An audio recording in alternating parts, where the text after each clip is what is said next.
Subscribe करें और bell दबाएं ताकि कोई खबर रह न जाए।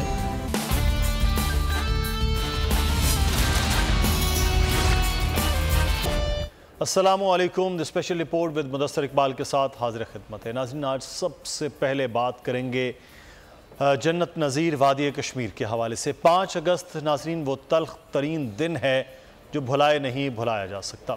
इस दिन मोदी सरकार ने वादी कश्मीर के आर्टिकल 35 से और 370 का ख़ात्मा करके इसकी खुसूसी हैसियत ख़त्म कर दी। आज 1 अगस्त है और 5 अगस्त तक हम मुसलसल ये कश्मीर में होने वाले इस्तेहसाल के हवाले से बात करेंगे। आपको एक रिपोर्ट दिखाते हैं, फिर वापस आएंगे, बात करेंगे अपने मेहमानों से।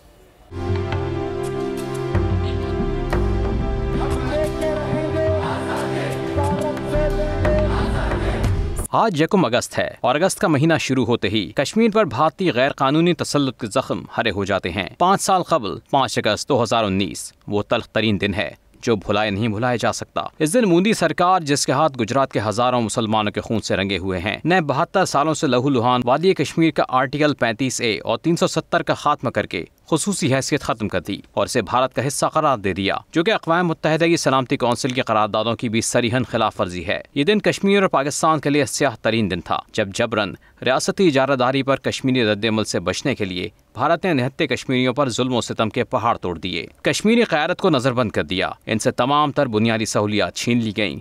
वादी भर में कर्फ्यू नाफिज कर दिया गया। भारत का मकरू चेहरा दुनिया को ना दिखाई दे और कश्मीरियों की आवाज़ को दबाया जाए, इसीलिए वादी भर में इंटरनेट का राब्ता कई दिनों तक मुनक़ता रहा। भारतीय मकरू चेहरा दुनिया भर में बेनकाब हुआ। इंसानी हुकूक की खिलाफ वर्जियों पर आलमी बरादरी ने मोदी सरकार को आड़े हाथों लिया। पाकिस्तान ने भरपूर एहतजाज किया। 1 करोड़ से ज़ायद कश्मीरियों ने हक़ खुदइरादियत की आवाज़ बुलंद की, लेकिन भारत के कान पर जूं तक नहीं रेंगी और आज तक इस मसले का कोई हल नहीं निकल सका। और ये जुल्म की दास्तान तो सदियों से चली आ रही है। पाकिस्तान कश्मीर को अपनी शहरग मानता है। आज भारत के जुल्म को 5 साल बीतने के बावजूद पूरी पाकिस्तानी कौम यकजमा होकर कश्मीरियों के इस इस्तेहसाल के खिलाफ आवाज़ उठा रही है और इसकी गूंज दुनिया भर में सुनाई दे रही है।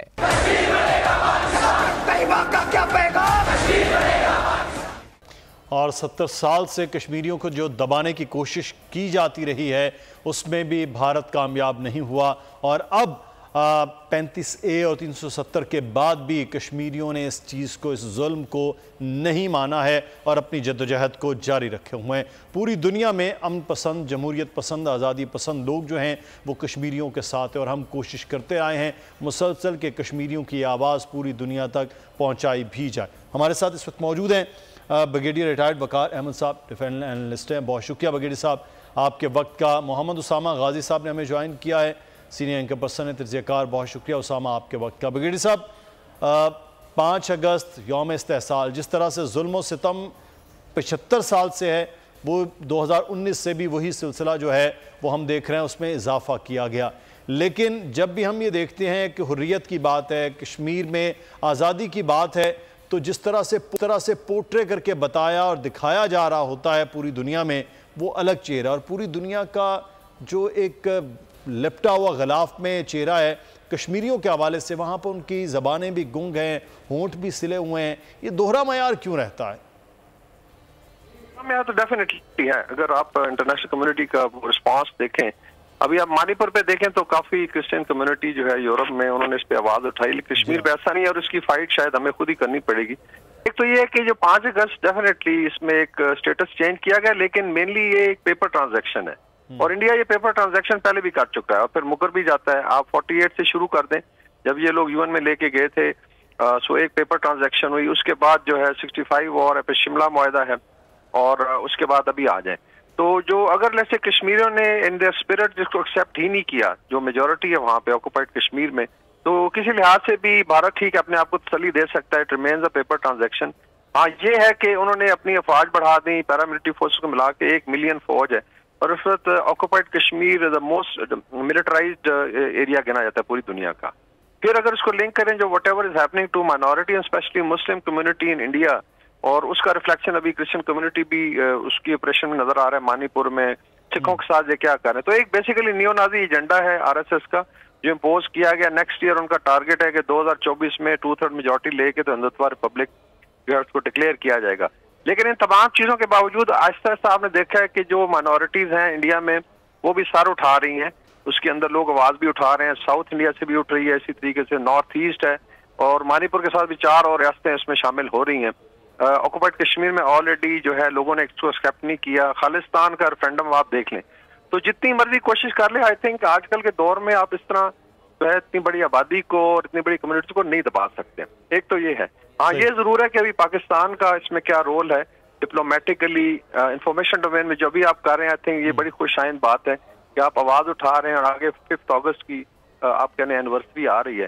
So I think this is what media can do, इसको हाईलाइट भी किया जाए। और ये अभी सोशल मीडिया पे भी एक्टिविस्ट जो है स्पेसेस कर रहे हैं, और उसमें अंदर कश्मीर में आवाज भी जा रही है, डिस्पाइट कि इंटरनेट भी बिल्कुल ये है कि वहाँ हालात भी, उसके बावजूद भी आवाज़ उठाने की भी बात है, बात करने की भी बात है।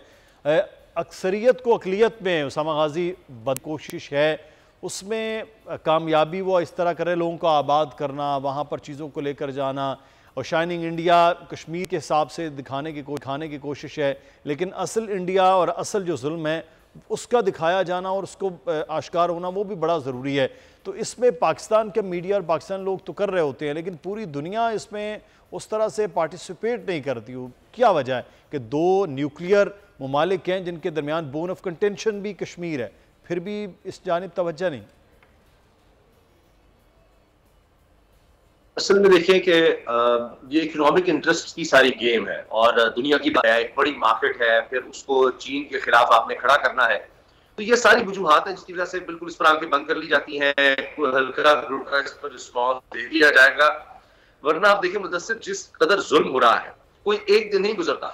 देखिए सबसे बड़ी खबरें भारत से क्या है कि वहां पर एक इमाम मस्जिद को शहीद कर दिया गया, वहां पर मस्जिद को आग लगा दी गई, पूरे इलाके में जलाओ घिराओ, और चूंकि मुसलमान अक़लियत में है, दीगर जो अक़लियतें हैं उनके साथ क्या हो रहा है। अच्छा, हिंदू कम्युनिटी में भी अगर आप देखें, जो निचली जात के कहे जाते हैं उनके साथ क्या जुल्म हो रहा है, तो जिसको पॉलिटिकली वहां पर आरएसएस है, बीजेपी सरकार है, वो इसको इस्तेमाल करती है, और फिर वो इलेक्शन भी जीत जाते हैं। उन्होंने ये जो इंतहा पसंदी है इसको ज़हनों तक फैला दिया है। अभी एक हाल ही में जो हौलनाक वाकया हुआ है, जहां सिक्योरिटी एक अहलकार ने जिस तरह से मुसलमानों को वहां पर ट्रेन में, चलती ट्रेन में शहीद किया है, वो आप देख लीजिए। और उसके बाद उसकी क्या इस्तेमाल होते हैं कि वो उसके ज़हन में ये था, वो था, फलां था, और मुसलमान के लिए तो सीधा दहशतगर्द का कह देंगे, लेकिन उसके लिए जनाब कुछ और अल्फाज। तो ये, और फिर वो छूट भी जाते हैं। हमने रेप केसेस में देखा है कि ये लोग छूट जाते हैं। तो एक सिस्टमेटिकली वो इस चीज को आगे बढ़ा रहे हैं, लेकिन मुझे ये लगता है कि चंद सालों में, अल्लाह करे, मैं तो चाहता हूँ कि अभी ये जुल्म रुक जाए, लेकिन चंद सालों में ये मामला इतने बढ़ जाएंगे कि मुझे लगता है जिस तरह से कश्मीर में इस्तेसाल और पूरी इंडिया के अंदर ये चीज़ें वो की जा रही हैं। और उसामा हमारे साथ ही रहिएगा, बगीर साहब को शुक्रिया अदा करेंगे। आगे बढ़ेंगे, अब कुछ बात कर लेते हैं पॉलिटिकल मामलात के हवाले से। अब निगरां हुकूमत पर मुशावरत भी हो रही है, बातचीत भी हो रही है, लेकिन इसी असना में जो आज की खबर थी 1 अगस्त के साथ ही, वो है पेट्रोलियम मसनूआत की कीमतों में तकरीबन 20 रुपए का इजाफा पेट्रोल में कर दिया गया। शेख रोहेल अस्कर साहब हमारे साथ मौजूद हैं। शेख साहब, आपकी हुकूमत जाते जाते सर एक बड़ा 20 रुपए का इजाफा है, तो आगे इलेक्शन में जा रहे हैं, इतने ये मामलात करके तो कैसे जाएंगे सर? पेट्रोल महंगा, डीजल महंगा, और आप वोट मांगने जाएंगे, फिर सर क्या होगा? या हजरत याद बात यह है कि या तो हकायक को आगे चुरा लें, और अगर हकायक को सामने रखना है तो फिर आपको ये तो करना पड़ेगा, वरना आपका मुल्क दिवालिया हो जाएगा। कैसे चलाएंगे आप? एक तरफ आप कहते हैं स्टेट को मजबूत करना है, और अगर स्टेट को मजबूत करना तो फिर ये तो कड़वा घूंट पीना पड़ेगा आपको। मतलब ये तो इतना आसान थोड़ी है। मतलब एक चीज अगर आप, ये कड़वा घूंट जो है आम आदमी के लिए तो बहुत ही मुश्किल हो जाएगा। आम आदमी को पेट्रोल का क्या लेना देना यार? ये गाड़ी वाले हैं, गाड़ी वाले अफोर्ड करते हैं, आपको सड़कों पर रश नजर आता है। सर मोटरसाइकिल में भी आम आदमी बैठा हुआ है, पेट्रोल डीजल की कीमत बढ़ेगी, बिजली की कीमत भी बढ़ेगी, सर सब्जियों की कीमत बढ़ जाएगी। मैं आम आदमी की बात ही पूछ रहा हूँ। बात यह है कि आप 1 रुपए की चीज लेके 12 आने की तो नहीं बेच सकते ना, छोड़ दीजिए अब इस बात को।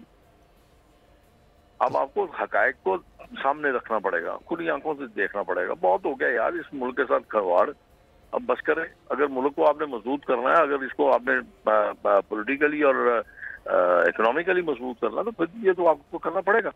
आप क्या समझते हैं कि ये बड़ी खुशदिली के साथ किया होगा? कोई पॉलिटिकल गवर्नमेंट ऐसा काम करती है?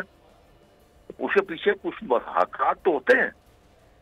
तो सर ये तो फिर इसका मतलब है कि माजी में भी अगर ऊपर नीचे होती रही तो अगर शेख साहब, मेरा भी ये सवाल है सर, आप पार्लियामेंट में बड़े एक तवील अरसे से, माजी में हुकूमतें अगर ऊपर नीचे पेट्रोल करती थी तो फिर तो उनको जिम्मेदार नहीं ठहराया जाना चाहिए था। तो आप तो महंगाई के खिलाफ मार्च करते रहे सर। मुझसे पूछ रहे हैं, आप मुझसे देखें, मैं आपको एक बात अर्ज करूं, आपने मुझसे मेरी राय पूछी है, मैं अपनी राय दे रहा हूँ। कौन क्या करता है कौन नहीं करता, मेरा उसके साथ कुछ लेना देना नहीं सर। मैं तो आपको जमीनी हकायक बता रहा हूँ। आप सर हुकूमती जमात के रुकन तो है ना सर। फिर आप बात समझ नहीं, मैं हुकूमत का स्पोक्समैन तो नहीं हूँ ना, ये तो उनका स्पोक्समैन होगा, इंफॉर्मेशन सेक्रेटरी होगा या इंफॉर्मेशन मिनिस्टर होगा जो आपको ये बात बता सकता है। मैं तो आपको अपने जाती राय दे सकता हूँ। तो आपकी जाती राय में फिर शेख साहब इसका मतलब है मजीद भी बड़े तो कोई इशू नहीं है? मेरी जाती राय में यह है कि ये सबसे जरूरी है कि आप इस स्टेट को पहले मजबूत कर लीजिए। मैंने आपसे एक बड़ा सादा सा सवाल किया कि आप खुद ही फरमा रहे ना कि इलेक्शन का दौर है, आपने इलेक्शन में जाना है और ये पॉलिटिकल गवर्नमेंट है, क्या कोई पॉलिटिकल गवर्नमेंट इसका का खुद का शमला कर सकती है अपने आप में?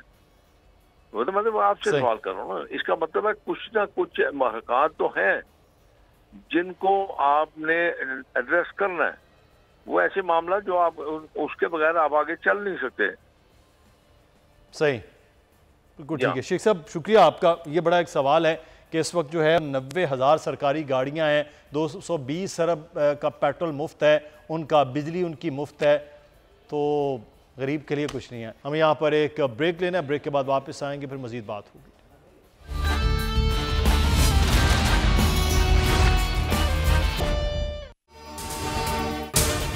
अगर आपको ये वीडियो पसंद आई है तो सब्सक्राइब कीजिए और बेल आइकॉन को प्रेस कीजिए। डिजिटल लोन स्कैम, आवाम को कर्जों के जाल में फंसाकर लूटने वाले भेड़िए बेनकाब। बोल की काविशें बराबर साबित हो गईं। ऑनलाइन कर्ज माफिया के गिर्द घेरा तंग हो गया है। बोल ने दिया अपने आवाम का साथ, उठाई इस स्कैम के खिलाफ आवाज। बोल की डिजिटल लोन स्कैम के खिलाफ आगाही मुहिम की सबसे बड़ी ट्रांसमिशन 59% आवाम ने देखी अपनी स्क्रीन पर, क्योंकि बोल है पाकिस्तान का नंबर 1 न्यूज चैनल। सब्सक्राइब करें और बेल दबाएं ताकि कोई खबर रह न जाए।